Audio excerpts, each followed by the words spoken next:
Hello everyone, this is PHTV4. I'm Sue Jankowski. Welcome to Meet with Moraine, program we do every month. So you can find all about Moraine Valley Community College. It's right around the corner. I think you probably all know where it is by now. I hope you do anyway. And we always bring a great guest, and today is no different. We have Sheila Moraine with us today. She is the EMS Program Director and Clinical Instructor.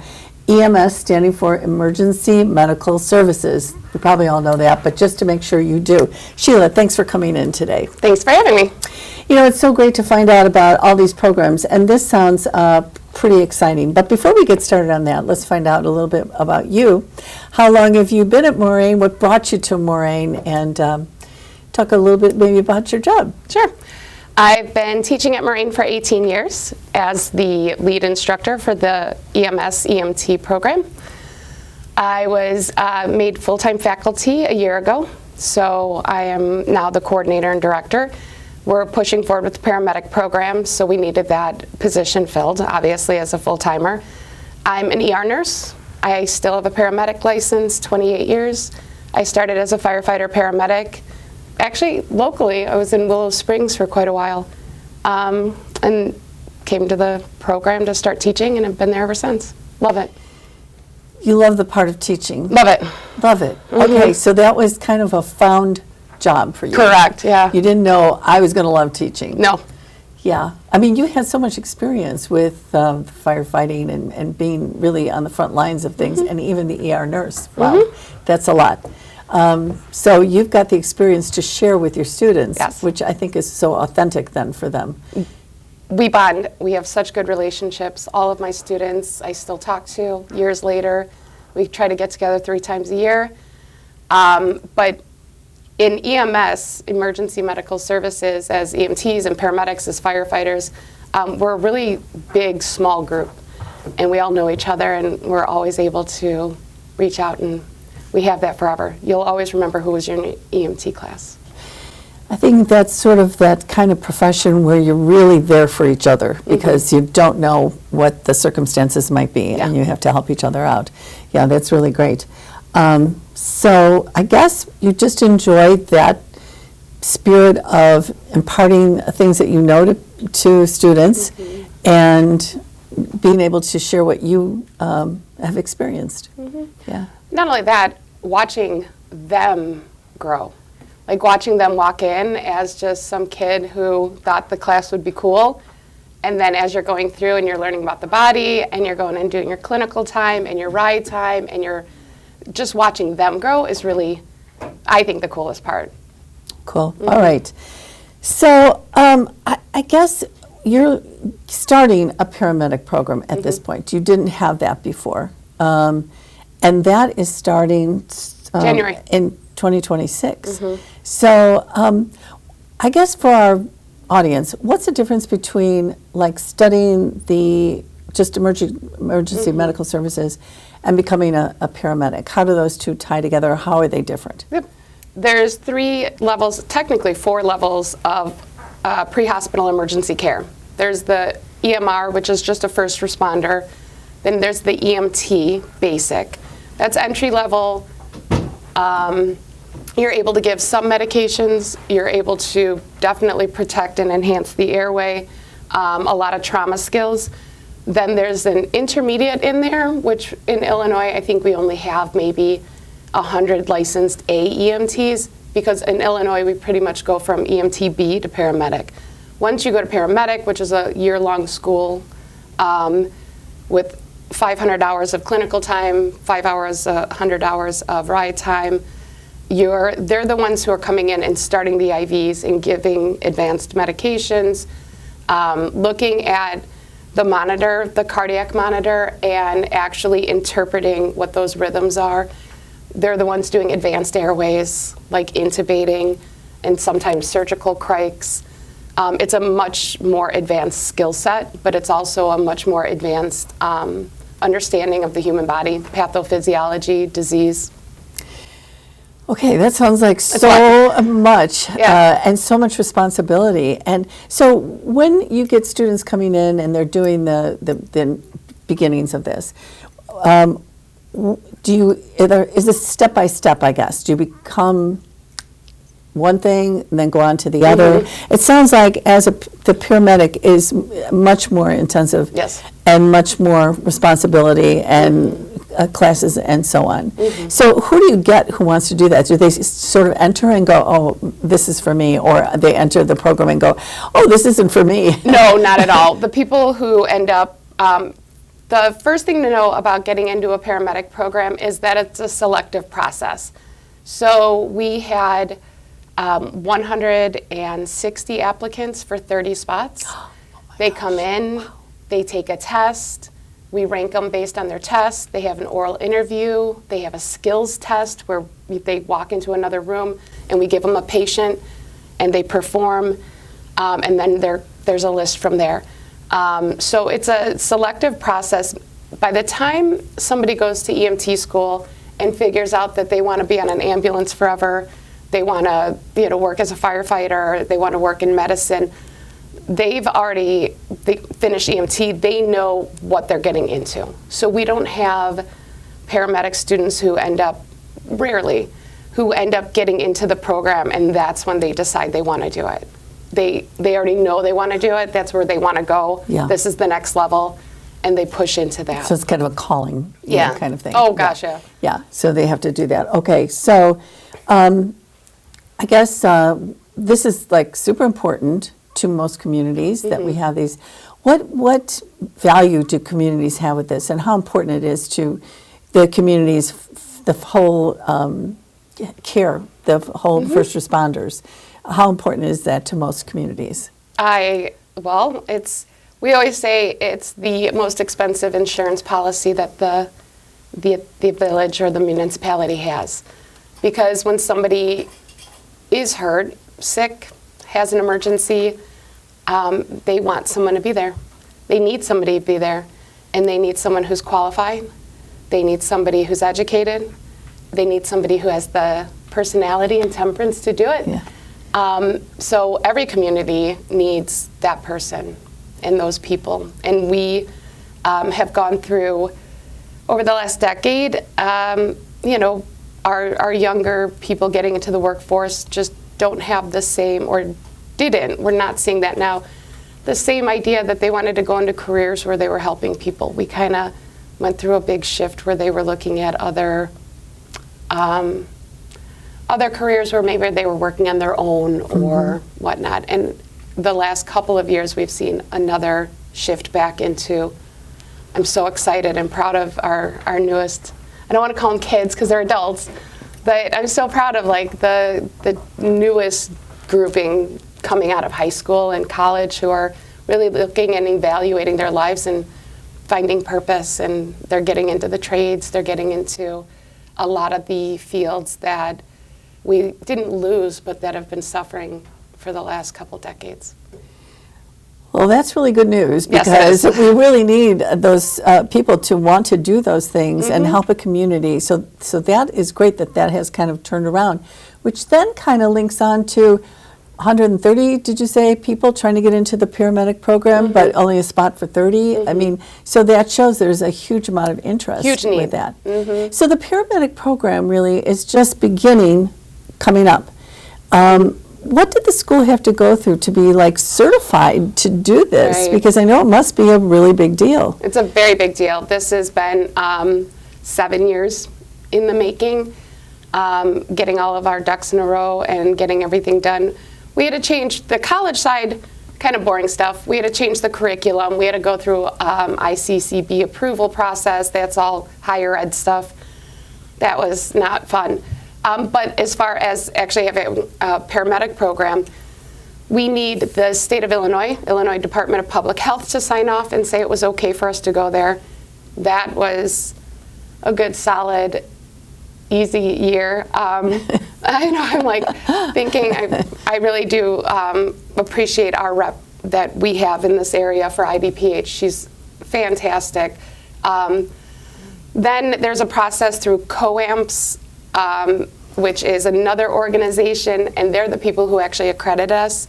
We won't be fully vetted and accredited until 6 months after our first cohort. So, excuse me. So 6 months after our first cohort is when we are finally given the full accreditation. Is that typical so that they can like evaluate your Correct. program? Yep. Yeah. Yeah, you can't get it. So right now we're in the middle of everything, and they're saying, yep, go for it. There's going to be site visits. You know, I already had to put in all our curriculum. Like I said, we have to do 500 hours of clinical time, ride time, field internship, plus 500 hours of actual school, and these days we call practicals, but those are the days that our students come in and we have these lab stations set up. We have patients, they're learning their skills. So it's a lot. It's a lot of equipment that we've had to purchase. We're growing. Our EMT program is still full. We have 2 fire academies that are full. And when you come, the way that we've had it set up and the way it's kind of maturating is you come to Moraine Valley, you know that you want to be a firefighter paramedic. You start with EMT, that's 1 semester. You go into the fire academy, which is right next door in our building, literally the next classroom over. And then there's a semester where you get your gen eds, and then hopefully you get into the paramedic program. That's a year. Then you have another semester of gen eds, and in 2 years, you leave as a firefighter paramedic with an associate's degree in either EMS or fire science. And you're ready to start your career. I mean, that's amazing. Forever. And just a year? Is that what you said, 2 years? It's 2 years. You can 2 walk years. in with nothing Yeah, and end leave up with, as a firefighter Wow. paramedic, licensed, and have an associate's degree. that's amazing, Yes. really, that you get all that information and then you're qualified. And I'll bet there's a job waiting for most There people. is. They're walking on right now. Yeah. Any fire department. Wow. So do you have like an agreement with local fire departments? Yes. Because how does everybody get their 500 hours? Right. We were able actually to push to start this program because of our community support. Every single fire department in Moraine Valley's district wrote a letter of support saying that we needed paramedics and we needed another program. So we were fortunate to have that. But I'm trying to think, it is every fire department, full-time, part-time, volunteer, everybody. They're all making spaces for us, and we have agreements with every single one to send our students there. That's amazing and It's great. so good. I didn't know this, but most programs, that's where they struggle, is finding the spot and the time. What do they do with their students to get this? And that was like, for us, that was the easy part. I'm like, oh my gosh, we have all these hospitals, we have all these resources, we have all these fire departments. The hard part was getting our medical director, Jess Sinnott, who is amazing. Thank you, Dr. Sinnott. And getting all of, like I said, going through the accreditation process. Wow, this is a big coup for you It guys is. to have this ability, and actually it is for the whole community. I was going to say, it's for all Really? these, future firefighter paramedics. Yes. It's so great to have another place. to Yeah. become trained and qualified. And what's great about Moraine Valley is that accreditation is very valued. When you're looking for a job, you're getting the right kind of education so that you can pass all the tests and you can be the best paramedic around or whatever job that they're looking to do. I mean, that has been my experience just talking to everybody from Moraine Valley Community College, that we're getting a great education right around the corner. Yeah. Yeah, it's good. Okay, so we know it takes 2 years, and we got all the programs that they will be doing. I'm guessing that if they're riding along and practicing that much, they are experiencing a lot of Yes. real life scenarios. At what point, there's an observational time, and then there's a hands-on kind of time, right? No. Okay. Our career is you learn under fire. That's what you do. So we have the safety net of the experienced people around you, but from minute one, you're expected to be a full participant in what you're doing.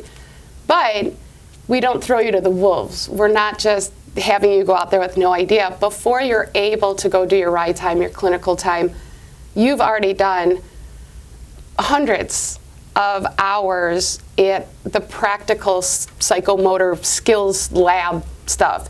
you've practiced this in a low stakes, low risk environment, so that you've got your skills, you've got your assessment. Then we start you off kind of gradually. Let's work on our people talking skills. Like, how are you going to ask questions? And we really put you through and prepare you so that when you are face to face with a patient in a situation, you have, we always say, faith in God, trust and training. You have your trust and training. That's what you have to fall back on, and by the time you get in front of it, you've got it. I'm glad you mentioned people skills, because that seems to be a thing that, unfortunately, in our time we're living in, due to so many different ways to communicate with people, not involving face-to-face. Actually looking at them, yeah. I think this is tough for people, and younger people, because they're used to not speaking to anyone really, and just doing a texting or by phone or just emails or whatever. So that part is so important, because you're going to be face to face with someone who's having a problem, and also the family members or anybody who's nearby. Like, what happened here? So that has to be a really important part of their education. It is. I was always made fun of, but for my EMT program, we have a day where we learn how to shake hands, read a map, ask interesting questions of people, right? And then we play a lot of games to get us comfortable. We always say also that EMS is a full contact sport. You have to touch people, you have to be touched, you have to be able to get to any kind of level. We do prepare. I don't know if you've noticed, but society's not always very nice.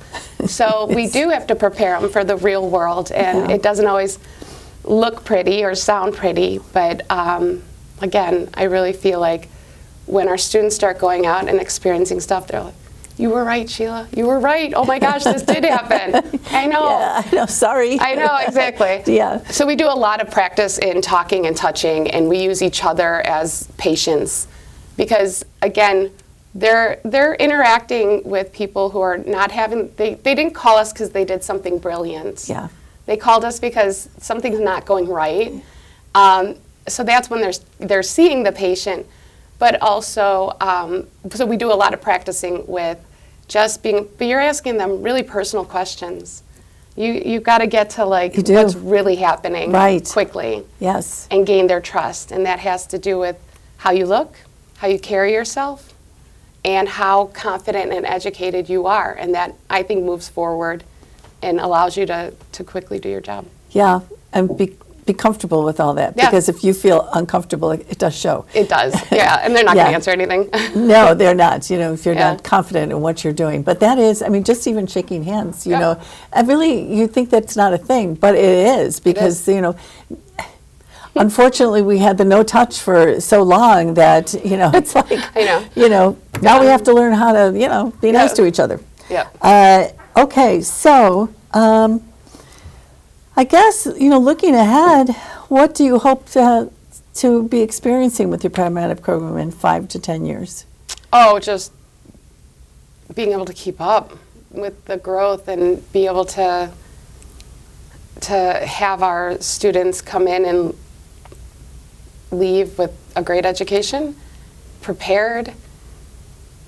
When you decide that you want to work in the fire service or in EMS, there's, potentially something not right with you, but you're belonging. You've got something in you that resonates very deeply with the community and with other people and with each other. And for us to be able to preserve that and to protect that as our profession and those coming in, we need each other. The community needs us. So I would just hope that we're able to expand and have more paramedic programs, that we have people who still want to get in to pre-hospital emergency care. It ebbs and flows, and I'm hoping that we bulk up so that when there is that scarcity, we can still respond. Yeah, it does ebb and flow, and it's nice that you're in finally, after a decade of, Yeah. Now wondering. we're getting back up there, right? Yeah, we're getting back up there again. Yeah. And because it is so important. And I mean, I've had experiences with emergency services with family members, and you do need that, the feeling as the observer that everyone feels competent and everyone knows what they're doing and makes you feel comfortable. And I have found that to be, the case. So, wherever they've been trained, it is a good thing. Yeah. And I'm glad to hear that. So I'm very happy that Moraine Valley has this available for everyone who wants to do this. There's no age limit. Say you're a second career person and you want to do something, later in life. This is not a problem. Not at all. As long as you're willing to do it and go through it. I mean, it's not always fun. It's pretty challenging. But no, we have older people in our EMT programs who are kind of always wanted to do this, always wanted to check this out, and always wanted to learn more. Anyone who's interested in anything medical should consider going through the EMT program because it's so broad and robust, not just learning about the human body and how it works and how to treat, but anyone looking to get into the medical field, I think, would find value in going through EMT school. Okay. And that's a good start. That is. I've had dentists. We've had dentists and we've had third career people. And a couple semesters ago had a very elderly gentleman who said, I just always wanted to know what was going on. And I'm like, I love that. Okay. Anyone can take the EMT course. You register, right? And then if you decide you want to go on from there, that's when it gets more selective, again, with the process to get in, because there's only so many spots in fire academies. There's only so many spots in paramedic programs. And us opening up another one, we just opened up another, Yeah, exactly. So, yeah. I think that's kind of fun, though, because if someone wanted to just know about it, Yeah. you don't have to continue. You just now learned something. exactly. And that's kind of a nice thing, too. Yeah. Yeah. Well, if somebody, any viewer, with their friends or family or whatever, wanted to do something with the EMT program, get into the EMS category of learning, what should they do? I mean, now it's I was going to say, it's all on the website, Yeah, right? it is. Yeah. Just look there. Look there. Our website, once you go to search EMS, Emergency Medical Services, it tells you about the basic EMT, it tells you about our paramedic program. The process for this class is closed. It'll open again in August of 2026. All that information's there. But almost everybody ends up directly emailing me, which is fine, because I send out, here's our information. This is everything you need to know. And I don't mind those inquiries either. Yeah, so that's good. Yeah. Yeah. Well, you're going to get inundated, hopefully, with people wanting to do this, but 2026 is kind of filled at this point. It is filled, yeah. So they should be thinking about 2027? Correct, yeah. The process will open August 1st. Applications go out. I believe that it will close September 1st. And then the testing and interviewing and getting our class of 2027. Oh my gosh. No, we're not in 2026. Yeah. What year is this? So that process will start in August of 2026. Okay, so you really need to kind of think ahead a little bit what you want to do, because 2027 sounds so far away, but really it isn't that far away when you're talking about school. And if you're like a younger person, maybe leaving high school, or you've had some jobs after high school, you want to think about getting into the program. You want to secure your position for 2027 if that's what you want. Right, and it starts with going and becoming an EMT. And once you're in the EMT program and you get your license, we are always telling you, there's paramedic programs here, apply for everybody, get in somewhere to move forward, So we're not the only paramedic program, although, we're the proudest at the moment, maybe. We're going to even say you're the best one. So, oh, yay. So go ahead and do that. Well, did we Did we find out everything that we need to know right now Sure. about the EMS program? I think so, Yeah. right? We start as EMTs. Anybody can register for EMT class. It's rigorous. It's one semester. And everything goes from there. So, Okay.